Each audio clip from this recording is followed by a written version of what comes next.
आज के ज्ञान सरोवर में आप सभी का फिर से एक बार स्वागत है। जैसा कि हम जानते हैं कि नवरात्र चल रहा है और आज नवरात्र का दूसरा दिन है, यानी कि माँ ब्रह्मचारिणी जी का दिन है। तो आज हम लोग इनकी कथा सुनेंगे। माता ब्रह्मचारिणी माँ दुर्गा की नौ शक्ति का दूसरा स्वरूप है।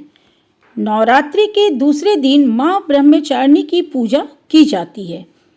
भगवान शिव से विवाह हेतु प्रतिज्ञाबद्ध होने के कारण इन्हें ब्रह्मचारिणी के नाम से जाना जाता है। ब्रह्म का अर्थ है यहाँ तप और चारिणी का अर्थ है आचरण करने वाली।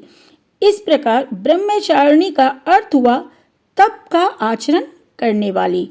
माँ दुर्गा का यह रूप भक्तों और सिद्धों को अनंत फल देने वाला होता है। विधि पूर्वक इनकी आराधना करने से तप, त्याग, वैराग्य, सदाचार और संयम की प्राप्ति और उसमें वृद्धि होती है।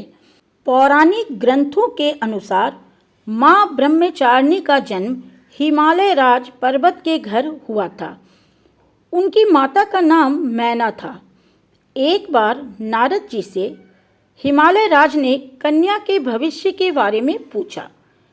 तब नारद जी ने कन्या के विवाह में अवरोध की बात कही और इसके निवारण हेतु कन्या को व्रत तप करने के उपाय बताए।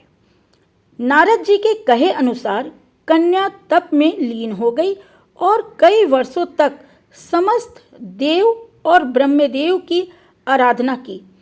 देवी के द्वारा की गई तपस्या का उल्लेख गोस्वामी तुलसीदास जी ने कुछ इस तरह किया है। कछु दिन भोजन बारी बतासा, किन्ह कछुक दिन कठिन उपवासा। देवलोक के समस्त देवों ने कन्या की अलग अलग तरह से परीक्षा ली।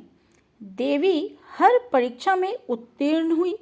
उनकी कठिन तपस्या व व्रत से देव समुदाय सहित साक्षात ब्रह्मा जी भी प्रसन्न हुए और उन्हें पति के रूप में भगवान शिव को पाने का वरदान प्राप्त हुआ। स्वयं भगवान शिव उनकी तपस्या से प्रसन्न होकर प्रकट हुए और उनसे विवाह किया।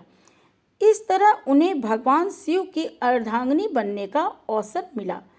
भगवान शिव को पति के रूप में पाने के लिए उन्होंने कठोर तप किया था, इसलिए उन्हें ब्रह्मचारिणी के नाम से जाना जाता है। तो आज के ज्ञान सरोवर में हमने माँ ब्रह्मचारिणी की कथा को सुना। तो आज के लिए बस इतना ही। कल के ज्ञान सरोवर में मैं फिर आऊँगी एक नई कहानी के साथ।